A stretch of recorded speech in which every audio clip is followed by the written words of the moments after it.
원장님 안녕하세요. 안녕하세요. 구독자분들께 인사드리도록 하겠습니다. 여러분 안녕하세요. 저는 연기일러 윤성필입니다. 의학박사 임종환입니다. 원장님, 네? 저희가 저번에 여드름에 대한 예방법, 개론에 대해서 우리가 한번 알아봤잖아요. 오늘은 강론, 제대로 한번 여드름을 격파해보고 싶은데 요즘은 나이 든 사람도 여드름이 많이 난다고 하고 여드름은 한번 나면은 치료가 쉽지 않은 것 같아요. 여드름은 만성질환이에요. 급성으로 빡 없어지는 것이 아니라 서서히 진행해서 이렇게 하다가 나이가 들면 좀 없어져요. 여드름의 원인은 첫째, 피지선이 이렇게 발달돼서 피지가 많이 나오고, 두 번째는 이제 각질로 인해서 모공이 막히고, 그죠? 모공이 막히면 여드름균이 피지를 좋아해서 모여들죠. 여드름균은 향기성이고 버터 같은 이런 느끼한 것을 좋아해요. 그래서 여드름균이 와서 작용을 하면 이제 염증이 생기고, 이것이 여드름의 큰 원인입니다.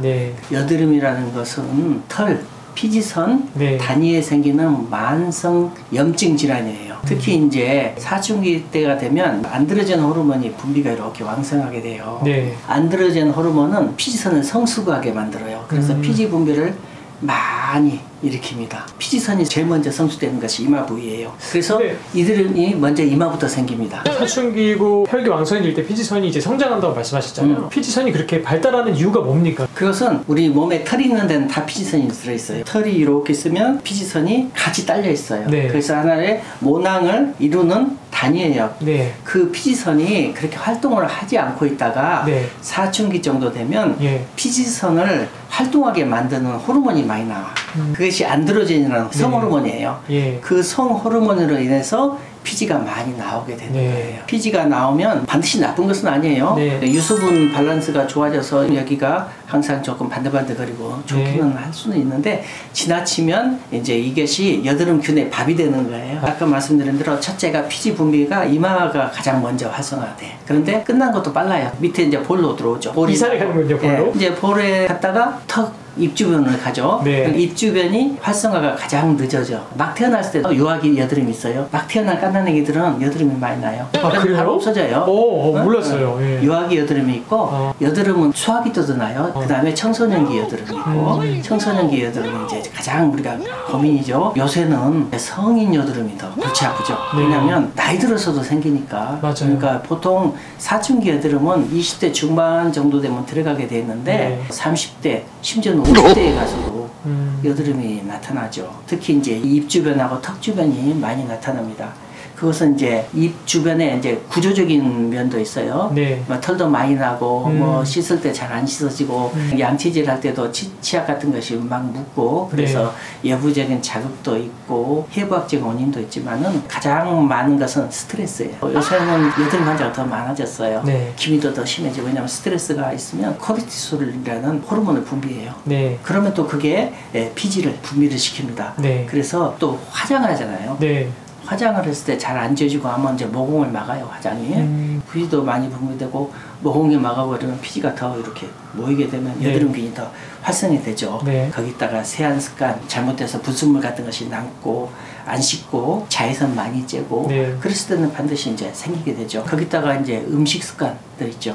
단 거, 유분을 많이 먹으면 인슐린 유사 인자가 증가가 되면 또 피지를 분비를 많이 하면? 그리고 또 하나 술, 담배. 술, 담배를 하면 또 2차적으로 피부를 자극하고, 항상 생활 습관이 중요합니다. 적절한 세안을 잘해주고, 화장품을 쓸 때도 논코메드 제닉, 그러니까 여드름 유발하지 않는 성분이 들어있는 그런 화장품을 좀 써주시면 좋아요. 파운데이션 쓸 때도 이 브러쉬 같은 것을 많이 쓰잖아요. 이 브러쉬 같은 것에도 쿠션 브러쉬도 거기다 세균이 많아요. 그렇겠네요. 그걸 항상 깨끗하게 말려줘야 돼요. 스트레스 줄이고, 여행 갔다 떠나면 그래서 여드름 많이 좋아지고 하면서 모공도 여행 갔다 오면 좋아져요. 스트레스가 없어지니까. 그리고 음식 당 지수가 높은 것은 좀 피하시면 돼요. 여드름은 이제 여러 가지 다양한 원인이 있는데, 여드름의 치료의 목적은 빨리 깨끗하게 조금 낫게 해서 생활의 질을 높이는 것이 하나가 있고, 무엇보다도 여드름 후유증을 없애자는 거죠. 예방하자. 여드름 후유증은 또 그거예요. 여드름 색소 침착, 빨개지고 까맣게 색소 침착 나온 것이 하나 있고, 두 번째는 요즘 흉터가 해서 뻥뻥 뚫리죠. 그래서 또 흉터도 두 가지 종류가 있어요. 아주 그냥 송곳으로 찌르는 듯한 날카로운 흉터가 많이 생기고, 이제 더 심해지면 이제 분화구처럼 생기는 흉터가 나오니까, 그것을 예방하기 위해서 하는 것입니다. 여드름은 치료하는 네. 순서가 있으면 뭐냐면 첫째는 이제 바르는 약부터 시작해서 네. 조금 더 심해지면 먹는 약을 먹고 네. 그래도 안 되면 뭐 째야죠. 째고 네. 압출하고 째고 그리고 이제 흉터가 남으면 또 흉터 치료하고 네. 그렇게 해야 돼요. 그러니까 이 순서를 어느 정도 좀 지켜가면서 해야 됩니다. 바르는 약이 있죠. 예. 약은 이제 한 3가지가 있어요. 하나는 항생제. 네.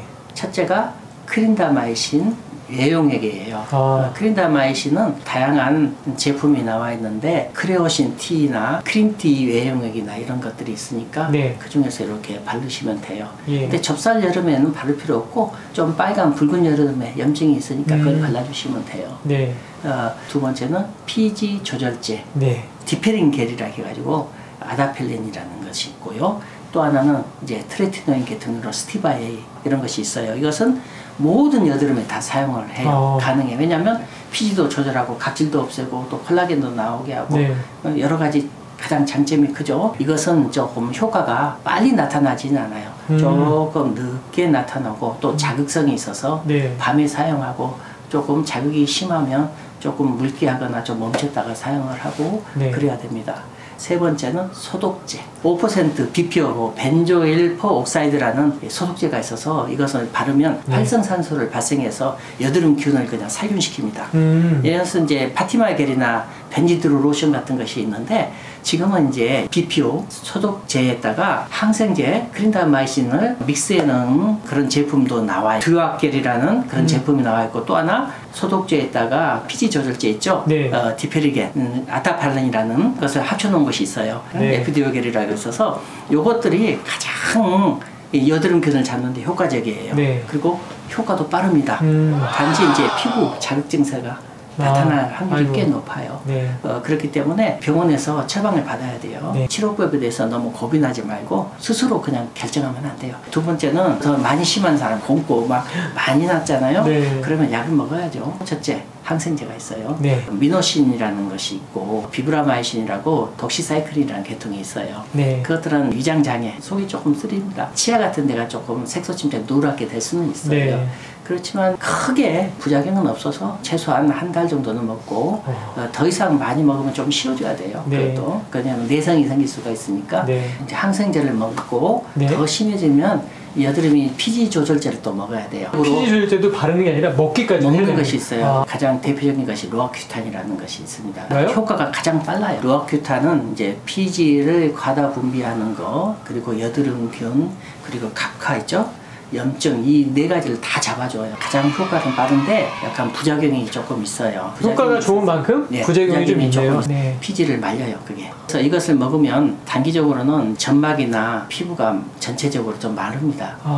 그래서 바짝바짝 입도 마르고 눈도 조금 마르고 그래요. 그래서 피지가 빨리 또 분비가 줄어들어요. 그럼 여드름균이 먹을 수 있는 식품이 없어지니까 또 이제 여드름이 완화되겠네요. 이게 후유증이 많은 것은 이것은 비타민 A 계통의 약이기 때문에 임산부들이 먹으면 안 됩니다.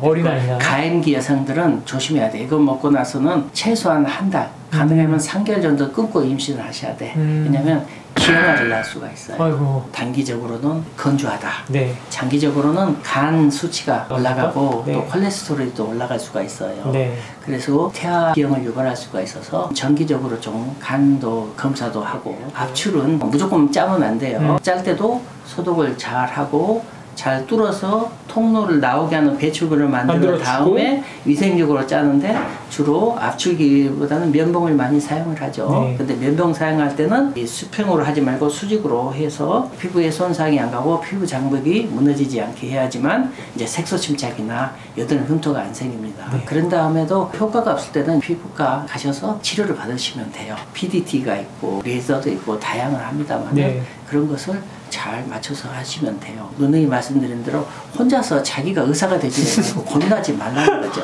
젖살 여드름, 화농성 여드름, 여드름의 중증도에 따라서 치료 방법도 달라지고 자국이나 흉터의 전반도에 따라서 또 치료 방법이 달라지니까 개인의 맞춤 치료가 필요해요. 잘 치료를 했을 때는 색소 침착이나 흉터를 예방을 할 수가 있습니다. 그것이 목표예요. 오늘 여드름에 대해서 저희가 제대로 한번 뽀개는 시간을 가졌습니다. 아 그리고 또 하나 이제 비타민 C 있잖아요. 네. 비타민 C를 바르고 먹어도 여드름이 많이 좋아져요. 그 여드름을 제대로 겪어보지 않은 분들은 공감 못 하실 거예요. 저는 사실 너무나 공감을 하고, 특히 이제 청소년기에 많이 여드름이 나잖아요. 굉장히 예민한 시기에 남들이 나를 바라보는 그 시선 때문에 나에게 집중을 못하고 굉장히 힘든 시간이거든요. 가장 아름다움을 이제 꽃피워야 될 그 시기에 원장님께서 말씀해 주던 걸 제가 알았다면 훨씬 더 빠르게 처방받고 그렇죠. 관리해서 제가 해야 되는 일들에 집중을 했을 것 같은데, 지금이라도 저 같은 실수를 안 하시게끔 구독자분들이 꼭 도움이 되셨으면 좋겠습니다. 병원을 너무 멀리 하지 마시고 문제가 있으면 병원 가서